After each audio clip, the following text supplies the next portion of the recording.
warahmatullahi wabarakatuh. Bertemu kembali pada mata kuliah Manajemen Lembaga Pendidikan. Nah, pada pertemuan kali ini kita masuk kepada pertemuan keempat ya. Nah, apa yang akan kita bahas dalam pertemuan keempat ini? Kita akan membahas mengenai pelaksanaan fungsi-fungsi manajemen dalam lembaga pendidikan. Oke, adapun yang menjadi tujuan pembelajaran kita, yaitu yang pertama adalah menjelaskan perencanaan. Yang kedua, menjelaskan struktur organisasi dan job description. Yang ketiga, menjelaskan komunikasi dan koordinasi. Yang keempat, menjelaskan pengawasan dan pengendalian. Yang kelima, menjelaskan pengambilan keputusan dan pemecahan masalah. Nah, inilah yang akan kita bahas pada pertemuan keempat ini. Mari kita bahas bersama. Yang pertama itu adalah perencanaan. Nah, apa itu perencanaan? Nah, kalau saudara mendengar kata perencanaan berarti itu merencanakan atau sesuatu yang kita buat sebelum melakukan kegiatan ya. Nah, itu dapat kita artikan sebagai, nah ini langsung saja, perencanaan adalah suatu rangkaian kegiatan yang telah ditetapkan sebelumnya untuk mencapai tujuan tertentu. Nah, itulah merupakan pengertian dari perencanaan. Nah, perencanaan itu sendiri mengandung unsur-unsur, yaitu yang pertama adalah sejumlah kegiatan yang ditetapkan sebelumnya. Yang kedua, adanya proses. Yang ketiga, hasil yang ingin dicapai. Dan yang keempat adalah menyangkut masa depan dalam kurun waktu tertentu. Itu di dalam perencanaan. Nah, jadi ada kegiatan yang harus kita tetapkan, ada proses penjalanan kegiatannya, ada hasil yang ingin kita capai di dalam perencanaan tadi, kemudian apa ke depannya gitu ya. Dan ini menyangkut masa depan dalam kurun waktu tertentu, itu maksudnya perencanaan kita itu dibuatnya di jangka panjang atau di jangka pendek. Sama kalau di dalam proses pembelajaran kan kita sebagai seorang guru kita membuat rencana pembelajaran. Nah, ada yang namanya rencana pembelajaran semester, yaitu RPS. Nah, itu dibuat untuk satu semester. Nah, ada rencana pelaksanaan pembelajaran. Nah, itu dibuat untuk satu kali pertemuan. Nah, itu maksudnya menyangkut masa depan dalam waktu tertentu. Oke, nah kita tahu bahwa di dalam sekolah ya, tadi kita katakan ada sejumlah kegiatan yang ditetapkan, adanya proses, adanya hasil yang ingin dicapai, adanya menyangkut masa depan dalam kurun waktu tertentu. Nah, itu adanya rangkaian kegiatan. Oke, adanya rangkaian kegiatan. Nah, kegiatan ini tentu harus kita susun berdasarkan dasarnya apa gitu. Nah, kalau di sekolah ya berarti berdasarkan visi misi. Nah, jadi sebelum perencanaan itu ada namanya pra-perencanaan. Pra-perencanaan itu yaitu penyusunan visi misi. Visi misi itu disusun oleh siapa? Disusun oleh kepala sekolah bersama-sama dengan stakeholder sekolah. Ya, itu dia. Nah, selanjutnya visi misi tadi itu dijadikan sebagai apa? Sebagai tolok ukur atau acuan dalam melaksanakan program perencanaan pendidikan. Nah, ini kita masuk kepada visi dan misi tadi yang saya jelaskan, ya. Nah, visi sekolah. Jadi, visi dan misi itu kita jadikan sebagai apa? Ini kedua-duanya adalah sebagai proses yang namanya pra-perencanaan. Itu proses sebelum perencanaan. Jadi, karena perencanaan yang akan kita buat itu berpedoman kepada visi dan misi yang ada di sekolah tersebut. Ya, kita masuk kepada visi sekolah dulu. Visi sekolah itu dirumuskan berdasarkan masukan dari berbagai warga sekolah dan pihak-pihak yang berkepentingan. Yang kedua, selaras dengan visi institusi di atasnya serta visi pendidikan nasional. Kemudian diputuskan oleh rapat dewan pendidik yang dipimpin oleh kepala sekolah dengan memperhatikan masukan komite sekolah. Selanjutnya disosialisasikan kepada warga sekolah dan segenap pihak yang berkepentingan. Kemudian ditinjau dan dirumuskan kembali secara berkala sesuai dengan perkembangan dan tantangan di masyarakat. Nah, kita bahas yang pertama, dirumuskan berdasarkan masukan dari berbagai warga sekolah dan pihak-pihak berkepentingan. Itu dia yang stakeholder tadi. Kenapa? Karena kan kita misalnya nih kebutuhan pasar kita apa? Misalnya di sekolah membutuhkan lebih kepada pendidikan vokasi. Ya, artinya dia itu lebih fokus kepada skill tertentu. Nah, maka sekolah kita tadi itu bisa saja merumuskan visi sekolah yang berbasis skill. Artinya, nanti dalam kegiatan proses pembelajaran untuk mencapai visi tadi dirumuskanlah misi.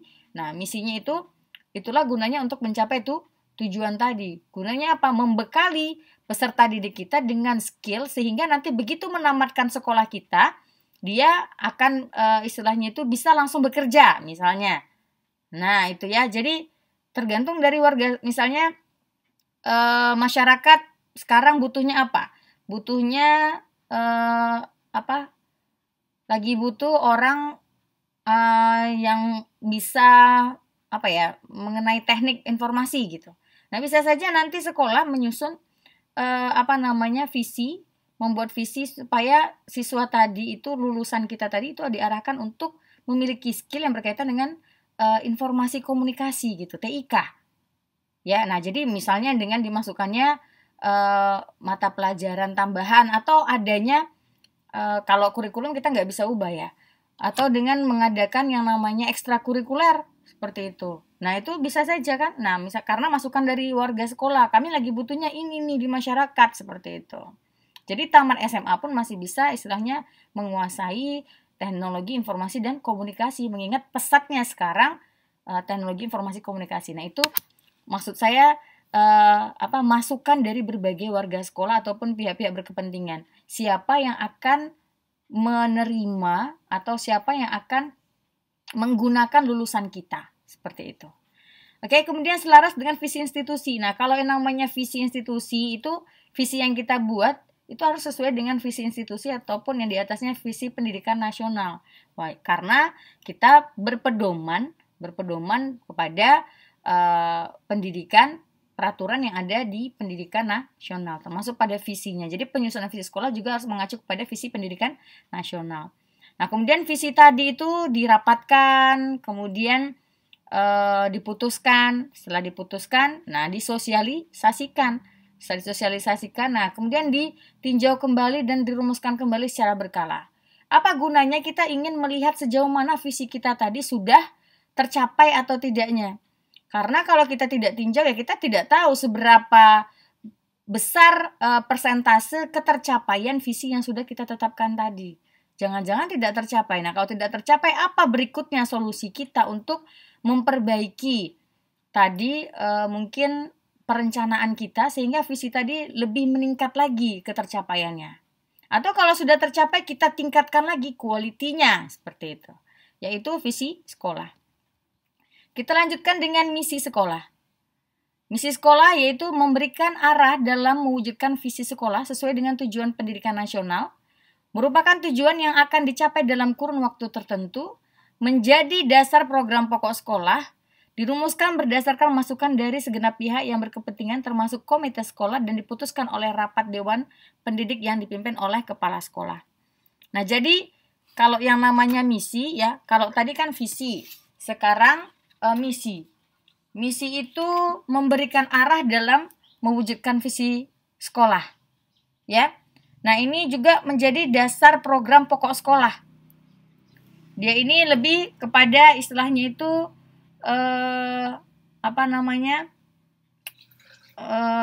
lebih menekankan kepada mutu layanan peserta didik dan mutu lulusan yang diharapkan oleh sekolah. Itu misi.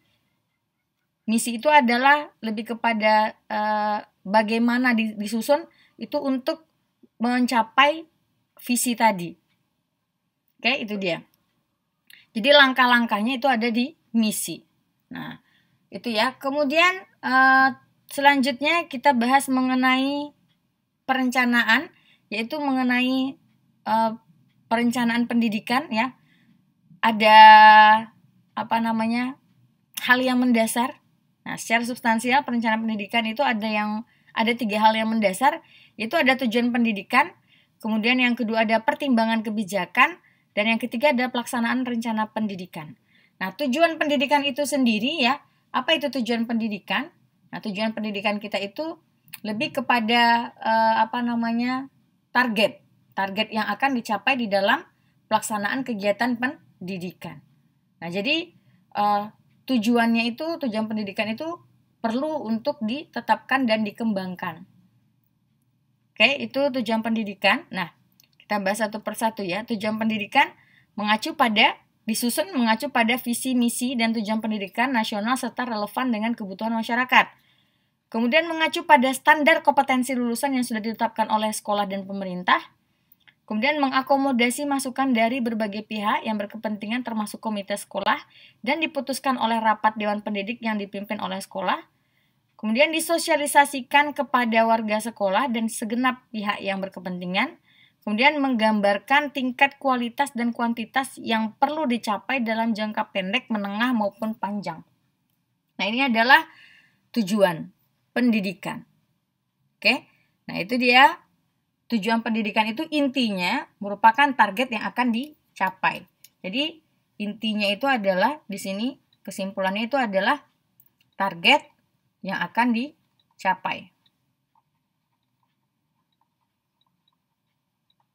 Ini adalah tujuan pendidikan. Nah, di dalam tujuan pendidikan, kita harus mempertimbangkan berbagai kebijakan pendidikan. Nah, apa kebijakan pendidikan itu? Ya, perencanaan pendidikan itu harus mengacu kepada Undang-Undang Nomor 20 Tahun 2003 tentang Sistem Pendidikan Nasional. Nah, di sini ya, di dalam bab 2 pasal 2 ya, bab 2 pasal 2 itu dinyatakan bahwa pendidikan nasional berdasarkan Pancasila dan Undang-Undang Dasar 1945.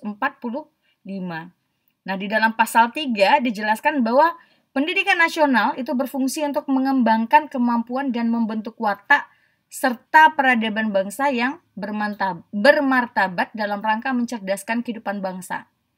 Nah, bertujuan untuk berkembangnya potensi peserta didik agar menjadi manusia yang beriman, bertakwa kepada Tuhan Yang Maha Esa, berakhlak mulia, sehat, berilmu, cakap, kreatif, mandiri, dan menjadi warga negara yang demokratis serta bertanggung jawab. Nanti saudara cari ya, cari di Mbah Google boleh juga. Itu mengenai ya, ini ada pasal bab 2, ada pasal 2 dan 3. Nah, nanti dicari, bisa dibaca-baca. Oke?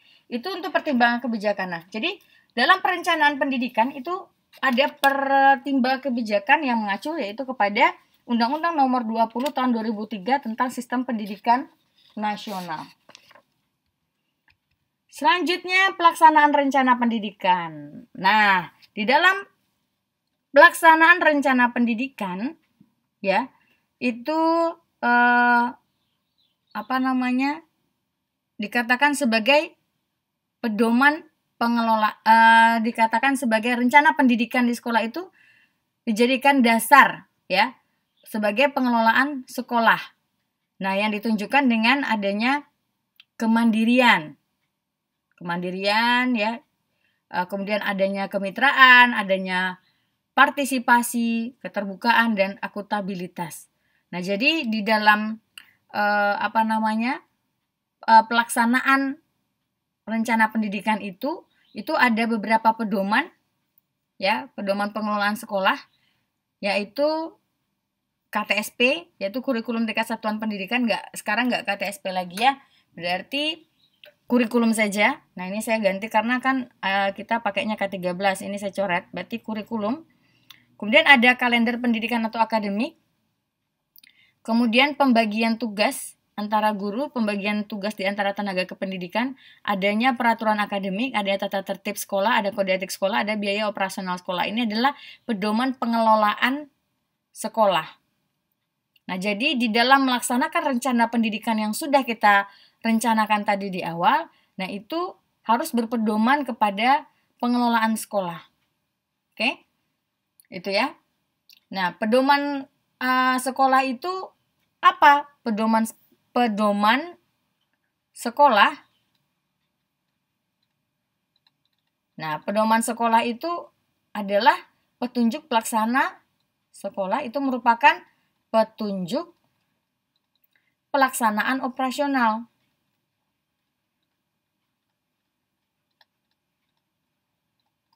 Nah, jadi perencanaan tadi dilaksanakan dengan mengacu kepada kurikulum, kalender ya. Nah, ada tata tertib, kode etik, biaya operasional. Nah, misalnya ada rencana tetapi tidak sesuai dengan biaya operasional sekolah, tidak mencukupi, ya berarti nggak bisa dilaksanakan kalau begitu.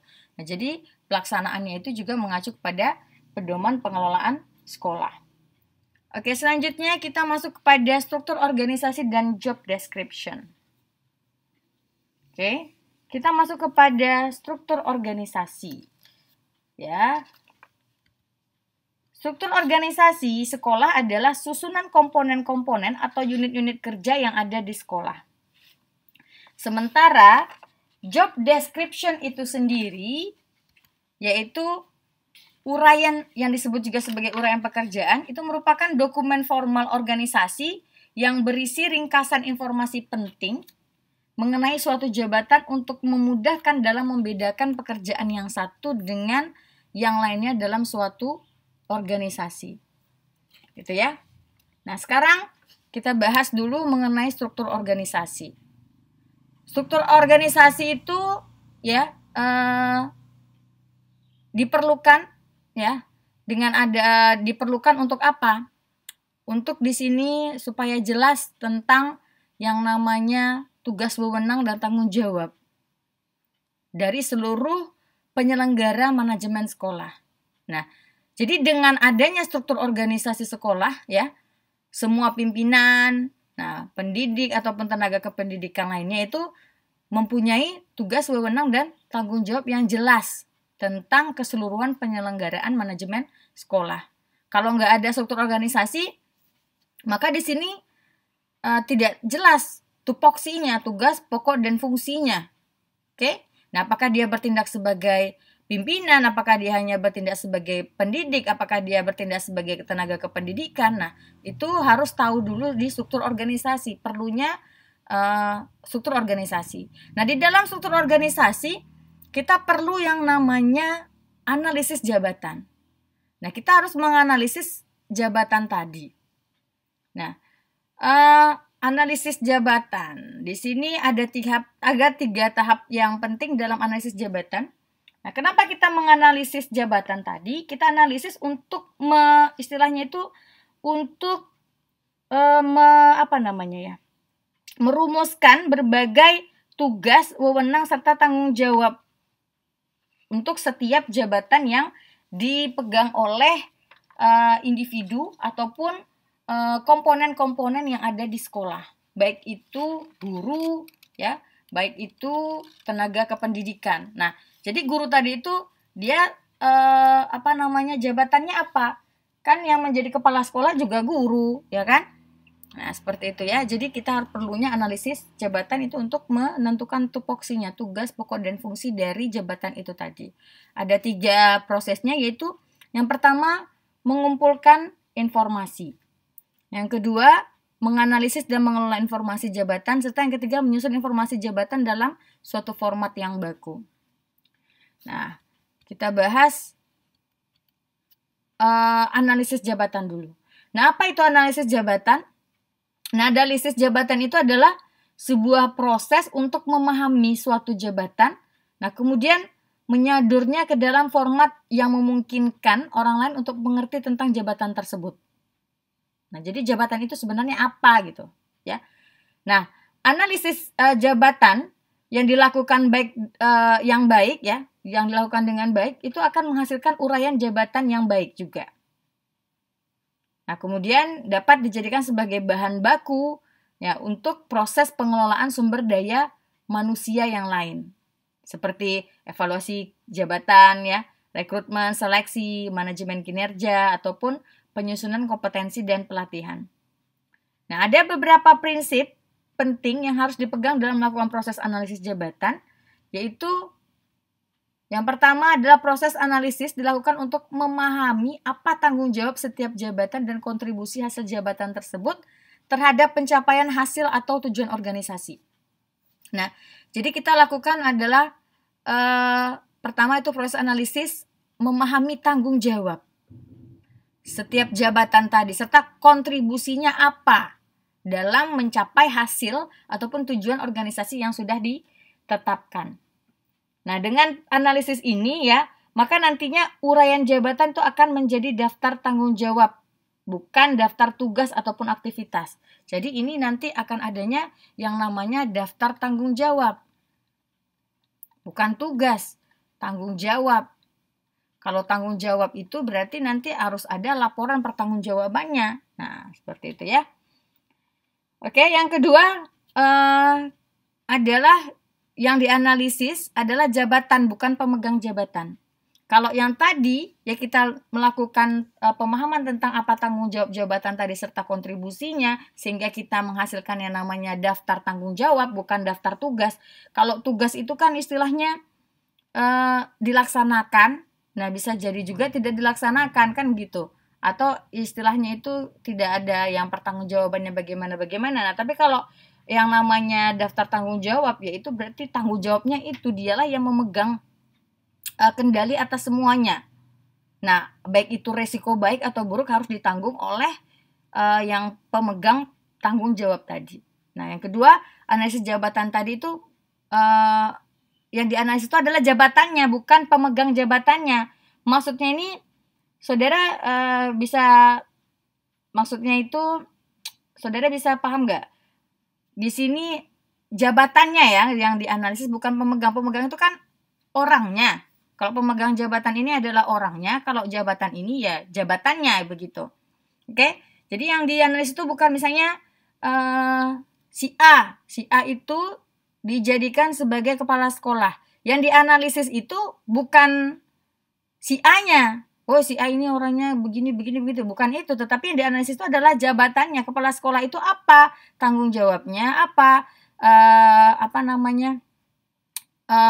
Kontribusinya terhadap pencapaian hasil atau tujuan organisasi yang sudah kita tetapkan. Nah, itu ya, jadi bukan orangnya, tapi lebih kepada jabatannya.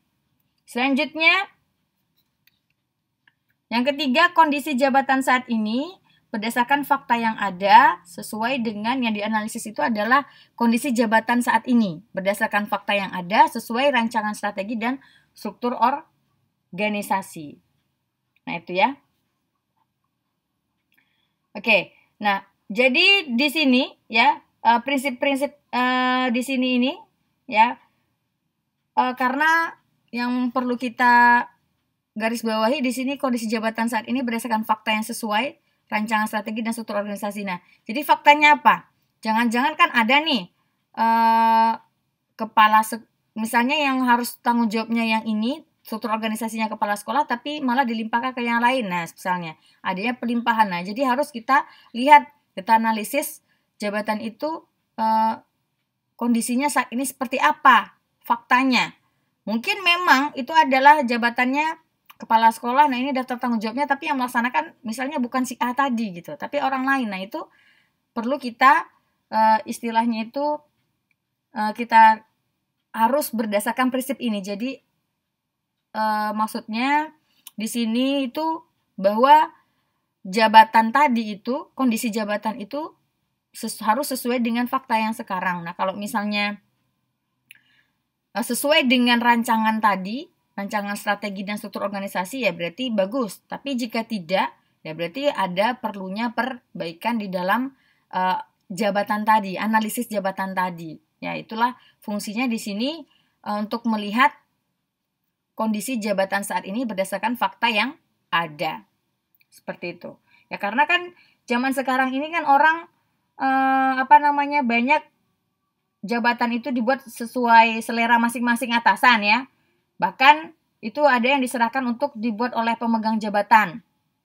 Nah, ini membuat adanya istilahnya itu tidak adanya standar batasan jabatan yang sebenarnya. Nah, itu ya. Nah, jika hal ini terjadi, itu bisa diperkirakan akan muncul banyak masalah. Adanya tumpang tindih tanggung jawab antar jabatan. Nah, itu yang saya sampaikan tadi. Jadi, misalnya yang harusnya tugasnya itu adalah, misalnya yang megang uang itu harusnya bendahara. Tapi ternyata yang megang itu wakil kepala sekolah misalnya. Nah, itu kan artinya terjadi tumpang tindih. Nah, itu yang harus kita lihat kondisi jabatan saat ini itu berdasarkan fakta. Walaupun tupoksinya sudah ada, tetapi belum tentu tadi itu sesuai melaksanakannya itu dengan tupoksinya jabatan tadi. Oke, itu dia. Selanjutnya kita masuk kepada job description. Job description ada beberapa hal yang harus diperhatikan dalam job description, yaitu diantaranya perumusan fungsi, tugas, atau kegiatan yang jelas dan tegas. Nah, di sini yang kedua juga yang perlu diperhatikan, itu adalah penempatan secara tepat, yaitu atas dasar pertimbangan yang objektif. Kemudian, kejelasan dan ketegasan wewenang serta tanggung jawab. Selanjutnya, kejelasan pertanggungjawaban dari masing-masing anggota. Kemudian membebaskan pucuk pimpinan atau top manajemen. Nah, ini job description. Ya. Oke, ini adalah hal-hal yang harus diperhatikan dalam job description. Selanjutnya, pertanyaan besar. Perlukah job description itu? Nah, kira-kira job description itu perlu nggak? Job description tahu tadi ya, uraian tugas. Nah, jadi tugas tadi itu diuraikan, jadi ada job description-nya. Nah, itu yang perlu diperhatikan. Nah, bagaimana kira-kira perlu atau tidak job description ini? Nah, kita tahu bahwa dalam sebuah organisasi sekolah ya, di sana terdapat berbagai tugas manajemen. Di antaranya itu ada manajemen kurikulum, manajemen kesiswaan, manajemen personalia, ada manajemen keuangan, manajemen perawatan preventif sarana prasarana. Nah, semuanya itu tadi harus dipastikan pembagian tugasnya apakah terdistribusi dengan baik atau tidak. Nah, jadi job description tadi itu sangat perlu.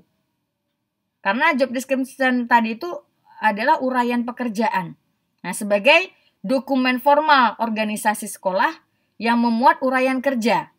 Ya, jadi job description itu adalah dokumen formal organisasi sekolah yang memuat uraian kerja. Oke, nah, apa gunanya? Itu job description tadi kan sebagai dokumen itu gunanya, fungsinya sebagai dokumen kontrol. Nah, jadi gunanya sebagai dokumen kontrol pelaksanaan pekerjaan.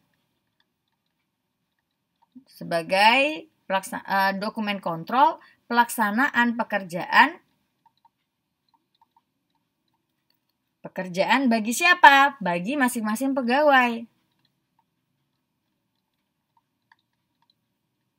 Nah, kalau di sekolah berarti bagi seluruh unsur yang ada di sekolah tadi. Nah, ini ya. Nah, ini juga job description tadi juga bisa istilahnya itu dijadikan sebagai apa?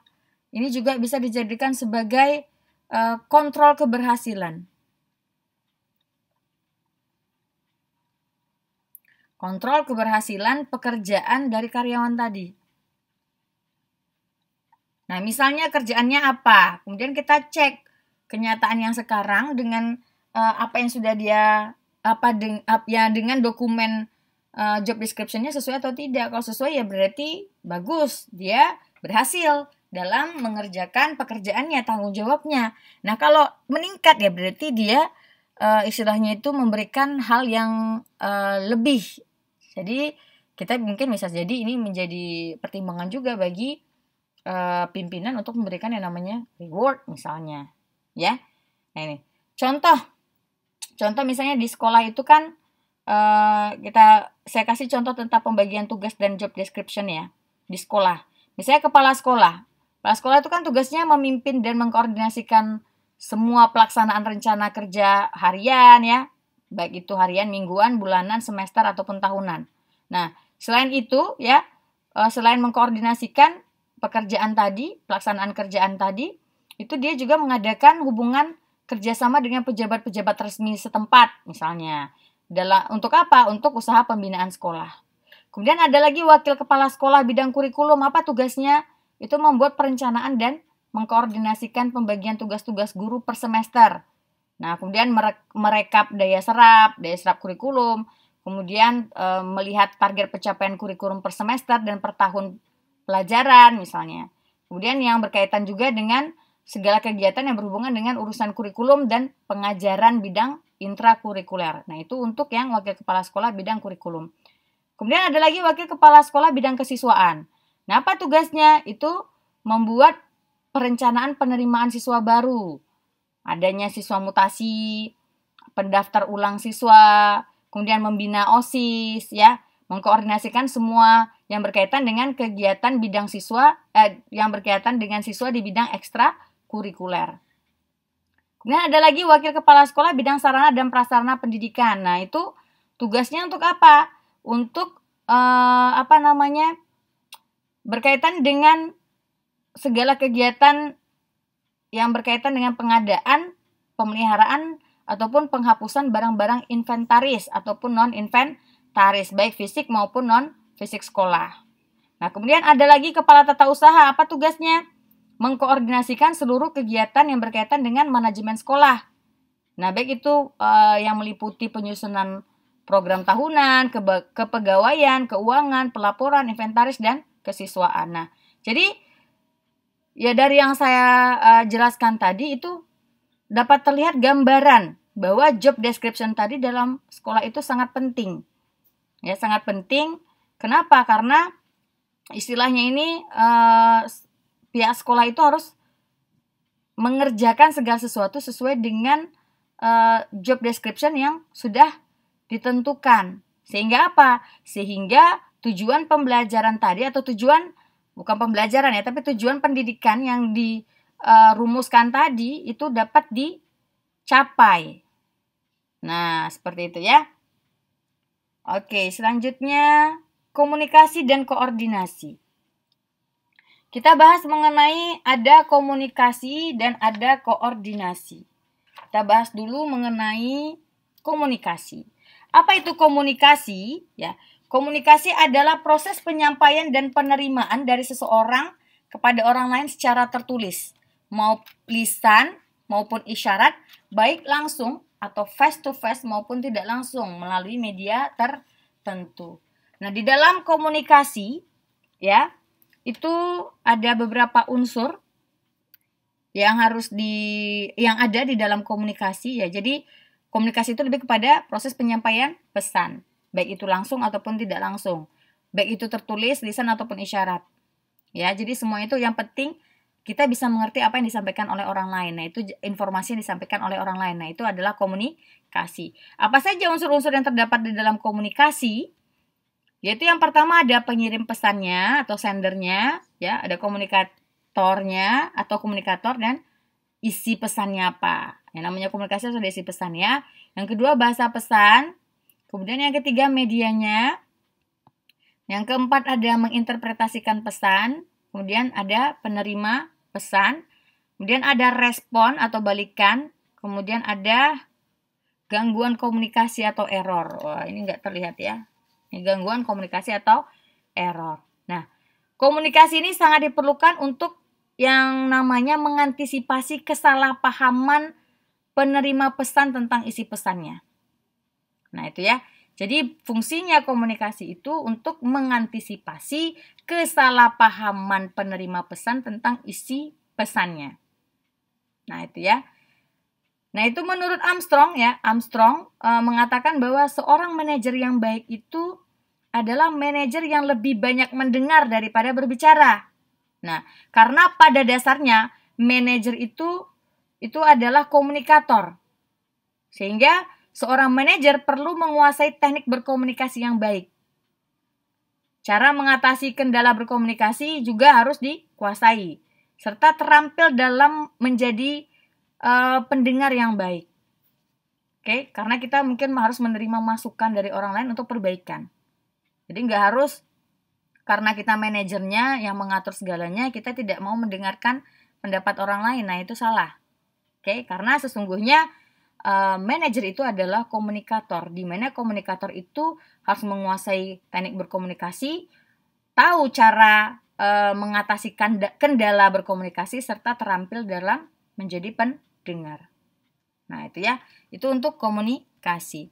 Selanjutnya ada koordinasi. Koordinasi itu dapat didefinisikan sebagai tindakan kerjasama antar personil, unit atau bagian tentang segala sesuatu dalam hubungannya yang harmonis dan produktif untuk mencapai suatu tujuan. Koordinasi itu diperlukan untuk mengatasi kemungkinan adanya duplikasi tugas. Ya, kemudian juga fungsinya untuk menyatukan pemahaman. Kemudian juga mengatasi yang namanya perebutan hak dan tanggung jawab. Juga mengatasi yang namanya ketimpangan dalam menjalankan tugas dan kewajiban dan sebagainya. Jadi perlunya koordinasi. Karena misalnya begini, kita mau mengadakan kegiatan. Nah, harusnya kegiatan itu dilaksanakan oleh, misalnya tadi kita mengadakan olimpiade di sekolah ya. Kemudian atau perlombaan di sekolah. Itu ada namanya seksi seksi surat menyurat itu ya. Nah, dia nanti seksi surat menyurat ini hanya membuat surat.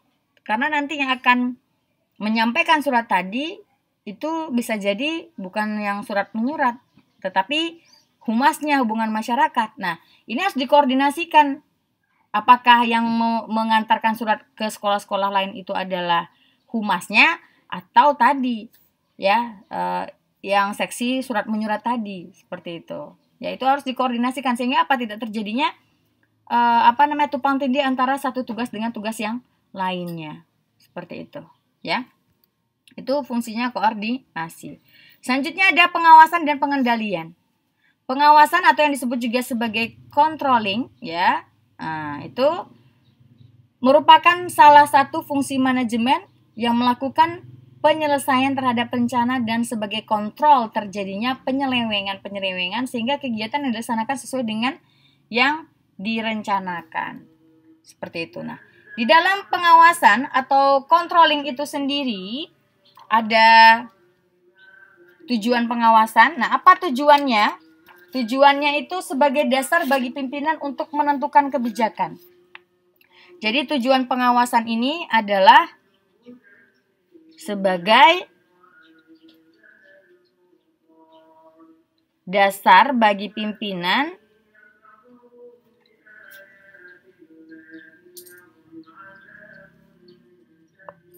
untuk menentukan kebijakan.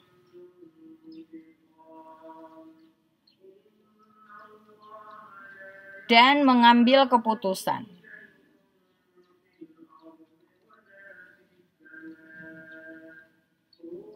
Nah, itu ya. Ini adalah tujuan pengawasan tujuan pengawasan ataupun controlling.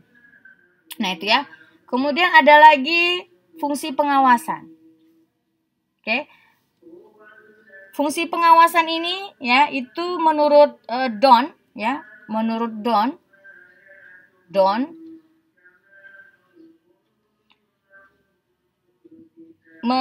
istilah itu membagi pengawasan menjadi 4 fungsi. Ini ada 4 fungsi dan mengemukakan 4 fungsi pengawasan. Nah, yang pertama itu adalah fungsi eksplanasi namanya.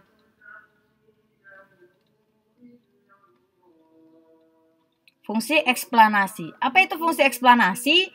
Yaitu menjelaskan bagaimana kegiatan itu dilakukan, itu meliputi hambatan dan kesulitan serta alasan adanya perbedaan hasil kegiatan. Jadi di sini fungsi eksplanasi ini lebih kepada bagaimana kegiatan itu dilakukan. Nah, bagaimana hambatannya, apa saja kesulitannya, nah apa alasannya? Ya, kenapa tadi hasil kegiatan tadi yang kita lakukan tadi itu berbeda dengan perencanaan kita. Itu adalah fungsi eksplanasi. Nah, yang kedua ada fungsi akuntansi. Fungsi akuntansi. Apa itu fungsi akuntansi? Nah, di sini adanya auditing terhadap penggunaan sumber daya. Ya, di sini ataupun tingkatan output yang akan dicapai ya. Ini bermanfaat untuk melakukan program lanjutan ataupun pengembangan program. Jadi kita mengaudit. Nah, adanya fungsi audit untuk fungsi akuntansi tentang penggunaan sumber daya. Ya, sumber daya ini bisa jadi sumber daya baik itu uang ya ataupun alat-alat ataupun bahan-bahan ya, seperti itu ya, peralatan-peralatan, sarana-prasarana dan segala macamnya. Kemudian ada fungsi pemeriksaan.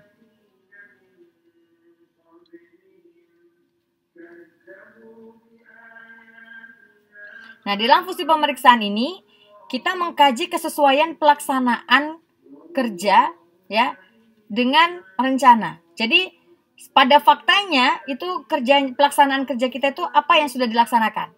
Kemudian rencana kita apa? Nah, inilah fungsi pemeriksa, memeriksa kesesuaian antara rencana tadi dengan kenyataan yang sudah dilaksanakan. Kemudian ada yang keempat, 4 itu adalah fungsi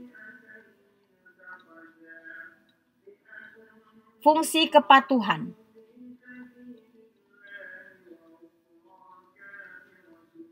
Nah, fungsi kepatuhan di sini itu kita ingin melihat sejauh mana ketaatan personal dengan aturan. Nah, sehingga kita tahu tingkat kedisiplinannya, ya, seperti itu. Nah, ini adalah 4 fungsi dari pengawasan yang dikemukakan oleh Don. Selanjutnya kita bahas mengenai prinsip pengawasan. Untuk prinsip pengawasan itu sendiri, ya, Masick itu mengembangkan beberapa prinsip pengawasan yang perlu diperhatikan, yaitu yang pertama adalah pengawasan itu yang tertuju kepada sasaran untuk menentukan keberhasilan. Nah, itu menurut Masick, ya. Yang kedua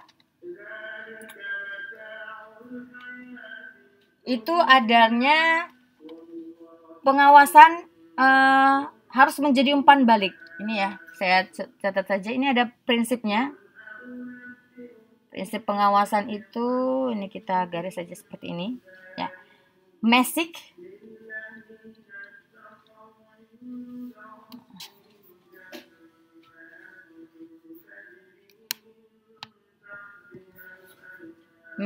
itu mengungkapkan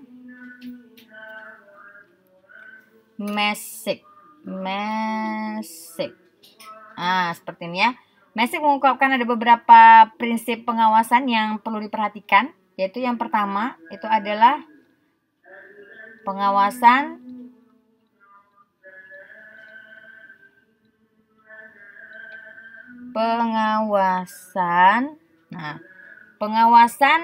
yang tertuju pada kunci strategis dalam mencapai sasaran yang menentukan keberhasilan. Pengawasan yang tertuju pada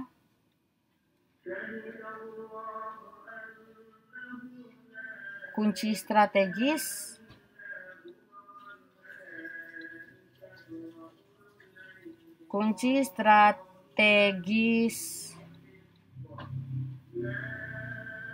pencapaian sasaran. Saya buat sini sasaran aja ya. Nah, yang kedua itu adalah pengawasan harus menjadi umpan balik, ya. Pengawasan harus menjadi umpan balik. Prinsipnya bahwa pengawasan itu harus menjadi umpan balik. Pengawasan, susah ya nulisnya ini ya. Oke, saya erase dulu. Saya tulis umpan balik saja ya. Adalah tulis secara ininya. Oke, di sini pengawasan itu harus menjadi umpan balik.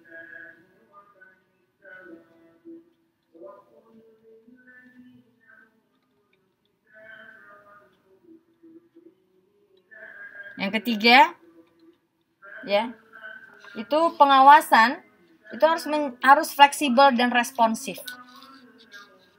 Ya, prinsipnya fleksibel dan responsif.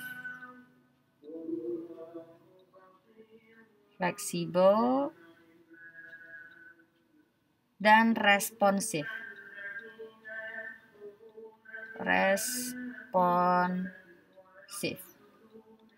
Oke, yang keempat itu langsung. Jadi pengawasan itu harus bersifat langsung. Artinya itu kontrol di tempat pekerjaan itu sendiri. Ya. Prinsipnya itu adalah langsung.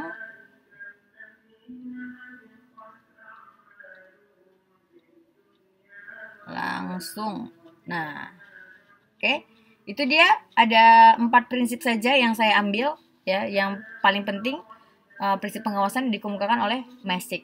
Selanjutnya ada proses pengawasan. Nah, proses pengawasan itu sendiri ada 4 langkah dasar dalam proses pengawasan. Yang pertama itu adalah menentukan atau menetapkan standar dan metode pengukuran prestasi kerja. Yang kedua adalah mengukur prestasi kerjanya sendiri. Yang ketiga adalah menetapkan keserasian antara prestasi kerja dengan standar. Dan yang keempat, menentukan tindakan korektif apabila diketahui terjadi penyimpangan pada hasil pengukuran. Ini nggak saya catat ya, saudara, silakan salin sendiri.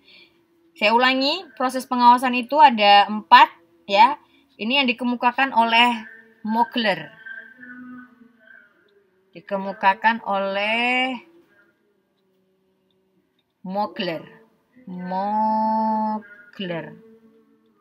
Nah, Mokler mengemukakan ada 4 langkah dasar. Yang pertama, menetapkan standar dan metode mengukur prestasi kerja. Yang kedua, mengukur prestasi kerjanya tadi. Yang ketiga, menetapkan keserasian prestasi kerja dengan standar. Dan yang keempat adalah menentukan tindakan korektif, artinya ada koreksi ya, apabila diketahui terjadi penyimpangan pada hasil pengukuran. Nah, itu dia. Berikutnya ada jenis pengawasan. Jenis pengawasan ini ya itu lazimnya yang dilakukan oleh sekolah itu ada yang pengawasan yang dilakukan oleh kepala sekolah tentunya. Ini ada pengawasan dilakukan oleh kepala sekolah sebagai top leadernya atau supervisor di sekolah. Kemudian ada pengawasan yang dilakukan oleh penilik atau pengawas sekolah. Jadi jenis pengawasannya ada 2, yaitu pengawasan yang dilakukan oleh ya. Ini saya tulis di bawah saja ya. Ada yang dilakukan oleh kepala sekolah, jenis pengawasannya. Berarti kepala sekolah ini bertindak sebagai leader atau supervisor sekolah. Dan ada lagi yang namanya pengawas sekolah. Nah, pernah dengar kan? Sekolah. Sama yang kedua adanya pengawas.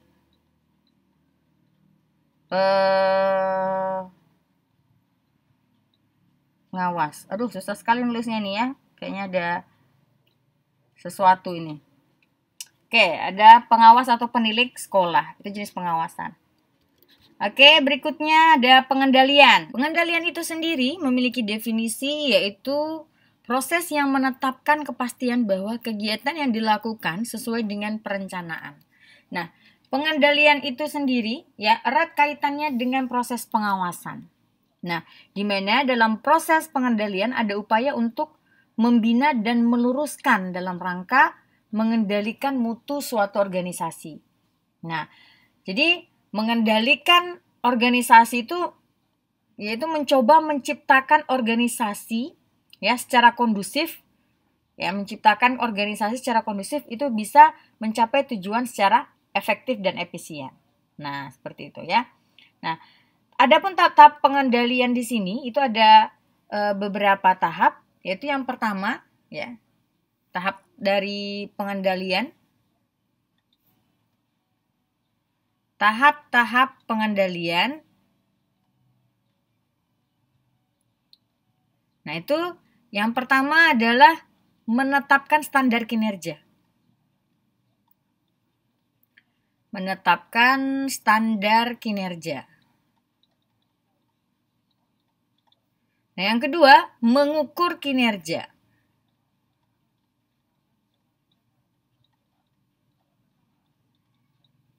Yang ketiga, membandingkan hasil kinerja.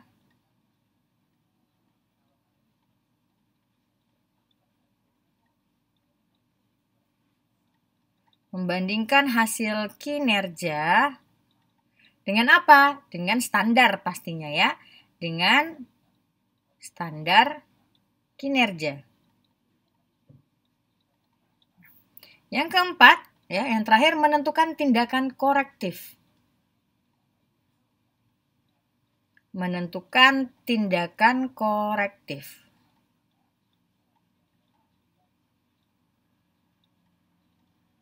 Nah, seperti itu. Nah, tindakan korektif ini dilakukan apabila terjadinya penyelewengan. Nah, itulah untuk pengendalian. Nah, selanjutnya kita masuk kepada, nah ini tadi ya, saya catat ulang kan tahap pengendalian. Itu menentukan tindakan korektif apabila terjadi penyelewengan. Nah, yang sebelumnya udah saya catat ya, tapi nggak apa-apa kita, jika saudara tadi tidak bisa membaca tulisan saya bisa melihat ini. Oke, kita lanjut kepada pengambilan keputusan dan pemecahan masalah.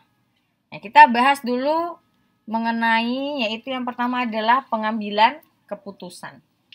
Nah, yang berkaitan dengan pengambilan keputusan, ya, itu yang pertama kita bahas dulu apa itu keputusan. Keputusan adalah, ini suatu ya, ini suatu bukan sutahu. Suatu reaksi terhadap beberapa solusi alternatif yang dilakukan secara sadar dengan cara menganalisis kemungkinan-kemungkinan dari alternatif tersebut bersama konsekuensinya. Nah, itu adalah pengertian dari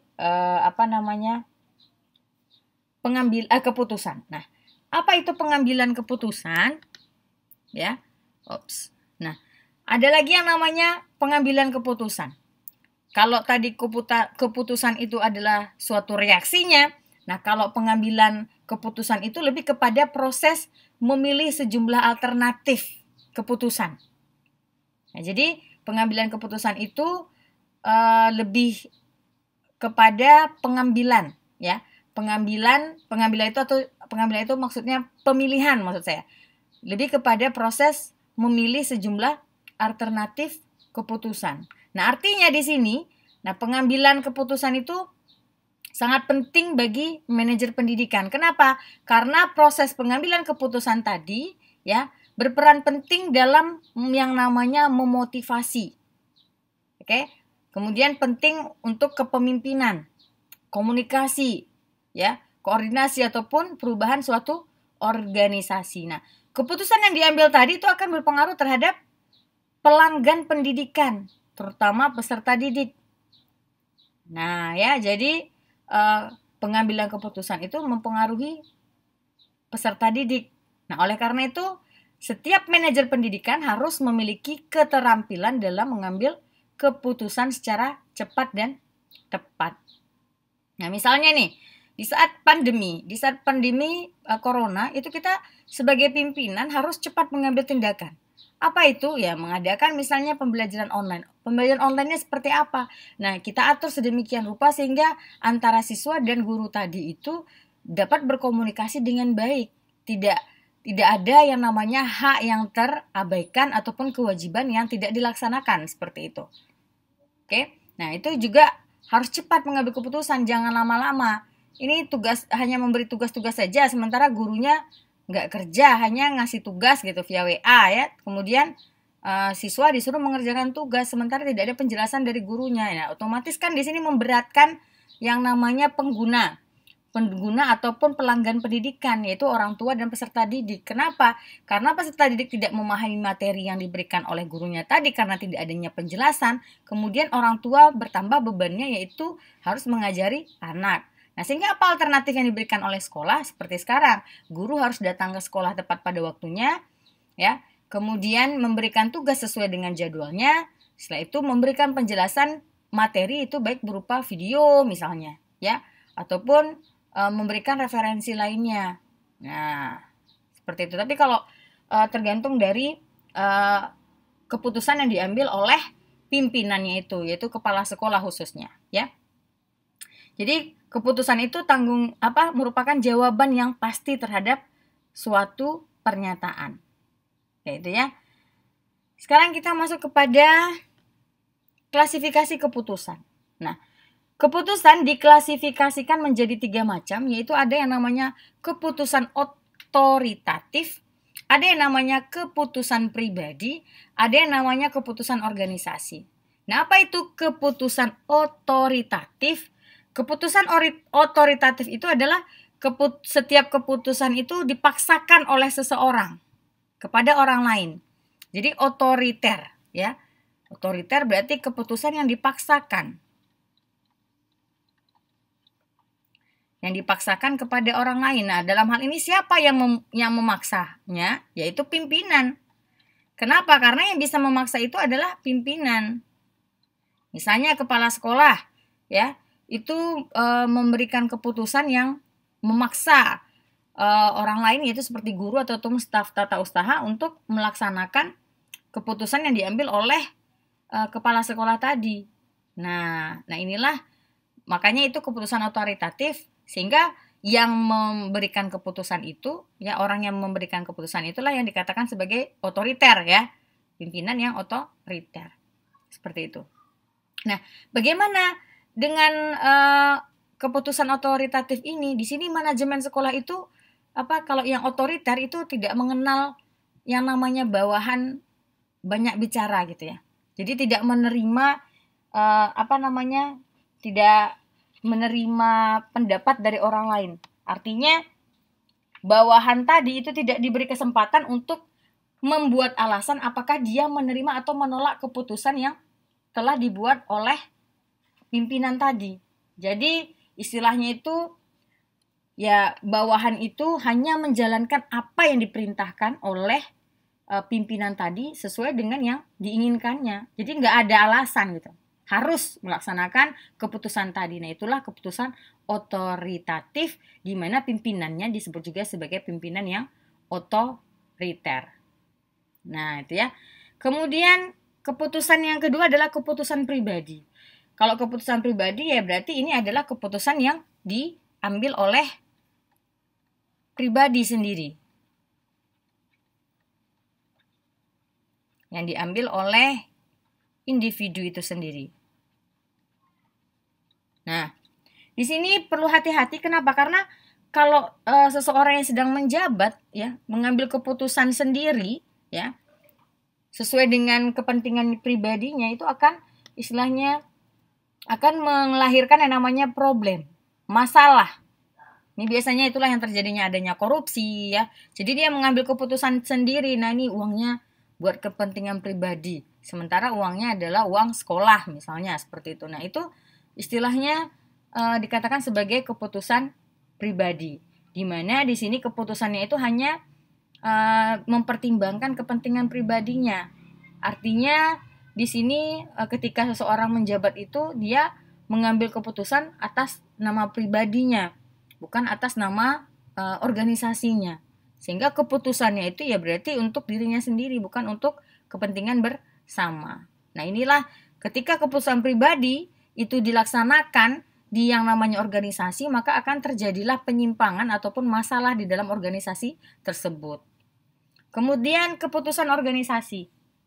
Nah, setiap keputusan yang diambil oleh organisasi itu sifatnya kolektif. Ya, artinya keputusan itu dilaksanakan berdasarkan kepentingan bersama. Ya. Nah, jadi keputusan organisasi itu merupakan keputusan kolektif ya. Jadi seluruh anggota organisasi harus melaksanakan keputusan tadi. Nah, itu ya. Inilah untuk yang keputusan organisasi. Jadi keputusan organisasi ini yaitu keputusan yang diambil oleh organisasi. Keputusan yang diambil oleh organisasi, di mana keputusannya ini artinya itu bersifat kolektif. Kolektif itu artinya harus dilaksanakan oleh seluruh anggota organisasi. Ya. Nah, di sini juga diperlukan yang namanya istilahnya itu kebijakan dari pimpinan untuk memutuskan suatu keputusan tadi dalam bentuk yang formal. Dalam bentuk yang formal itu maksudnya ada SK dan segala macam. Ya, itu dia untuk keputusan organisasi. Nah, selanjutnya kita bahas mengapa keputusan itu sulit diambil. Nah, keputusan itu sulit diambil karena kurang lengkapnya informasi dan data yang diperlukan. Nah, ya. Jadi kalau datanya nggak lengkap atau informasinya sedikit, itu akan istilahnya itu akan mempengaruhi pengambilan keputusan, sehingga keputusannya tadi belum tentu akan bersifat objektif, sehingga sulit untuk diambil. Itulah salah satunya mengapa keputusan itu sulit diambil. Yang kedua, kesulitan menggunakan tolak ukur. Jadi kalau misalnya suatu keputusan tadi itu tidak ada tolak ukurnya, jadi itu sulit untuk diambil keputusan. Misalnya dalam suatu organisasi, dikatakan bahwa seseorang itu menjadi karyawan terbaik. Nah, itu kan harus ada tolak ukurnya. Kalau tidak ada tolak ukurnya, ya berarti kita sulit untuk mengambil keputusan siapa yang sebenarnya yang menjadi karyawan terbaik, seperti itu. Ya, jadi segala sesuatu itu harus ada tolak ukurnya sehingga kita mudah untuk mengambil keputusan. Seperti itu ya. Kemudian munculnya tujuan ganda. Jadi tujuannya itu terlalu banyak sehingga menyebabkan keputusan itu juga akan sulit diambil. Selanjutnya, adanya lebih dari satu orang yang berwenang mengambil keputusan. Biasanya kalau pimpinan itu banyak, itu akan menyebabkan terjadinya kewenangan yang berbeda-beda, pemikiran yang berbeda-beda, sehingga keputusan yang akan diambil itu menjadi lebih sulit. Ya, karena pemikirannya tadi, pandangannya atau wawasannya yang berbeda, sehingga akan menyebabkan kesulitan dalam mengambil keputusan. Seandainya dalam satu sekolah itu kepala sekolahnya ada 2 misalnya gitu. Nah, itu kan akan sulit mengambil keputusan. Kenapa? Karena kepala sekolah yang satu dengan yang lain itu akan berbeda dari segi cara pandang dan segala macam. Nah, itu ya. Ini adalah alasan mengapa keputusan itu sulit diambil. Selanjutnya, pemecahan masalah. Pemecahan masalah ialah suatu proses pengamatan dan pengenalan serta usaha mengurangi perbedaan antara keadaan sekarang atau Dasein dengan keadaan yang akan datang yang diharapkan atau Dasolen. Jadi keadaan sekarang itu disebut juga sebagai Dasein, sedangkan keadaan yang akan datang yang diharapkan itu adalah Dasolen. Nah, itu ya. Selanjutnya kita bahas mengenai langkah-langkah pemecahan masalah. Adapun langkah-langkah pemecahan masalah yaitu pertama menemukan dulu persoalan. Ya. Kita harus tahu dulu persoalannya apa. Bagaimana mungkin kita bisa memecahkan suatu masalah kalau nggak ada masalahnya gitu ya. Jadi kita mencoba menemukan persoalannya. Bagaimana cara menemukan persoalan itu? Yaitu kita harus melihat dulu ya. Kalau misalnya perencanaan tadi itu sudah dilaksanakan ya, maka kita akan bisa melihat sejauh mana fakta di lapangan yang sudah dilaksanakan dengan yang sudah direncanakan. Nah, kalau seandainya sudah kita lihat ketika terjadinya ketimpangan berarti adanya persoalan. Kenapa tadi kegiatan yang kita rencanakan tadi itu dalam pelaksanaannya tidak terlaksana. Nah, itu juga merupakan cara untuk menemukan persoalan. Kalau di dalam suatu sekolah itu kan organisasinya besar, jadi persoalannya lebih kompleks. Nah, kita coba temukan persoalan. Pasti persoalannya banyak. Kalau persoalannya banyak ya, kita cari sebabnya. Sebab yang paling utama itu apa ternyata? Sebab yang paling utama itu apa? Kemudian faktor yang paling berpengaruh sehingga munculnya persoalan tadi itu apa? Ya. Kemudian kita rencanakan langkah-langkah yang tepat dalam mengatasi masalah itu tadi. Selanjutnya, rencana tadi kita jalankan. Setelah itu kita periksa apakah ini dapat mengatasi persoalan yang muncul tadi yang banyak banget tadi. Nah, kemudian kita lihat bagaimana caranya supaya persoalan tadi itu tidak muncul lagi gitu. Dan kemudian kita perhatikan lagi, apa masih ada persoalan yang lain? Jika masih ada ditemukan persoalan yang lain, maka kita kembali mengikuti langkah-langkah pemecahan masalah ini dimulai dari tahap yang pertama, yaitu menemukan persoalan yang baru lagi.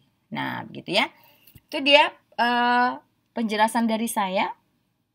Oke, untuk materi pada pertemuan kedua ini. Ya, habis ya. Nah, sekian pertemuan keempat ya maksud saya, mohon maaf. Sekian pertemuan keempat dari saya, yaitu tentang materi pelaksanaan fungsi-fungsi manajemen dalam lembaga pendidikan. Ketemu lagi di pertemuan berikutnya. Saya akhiri dengan Assalamualaikum warahmatullahi wabarakatuh.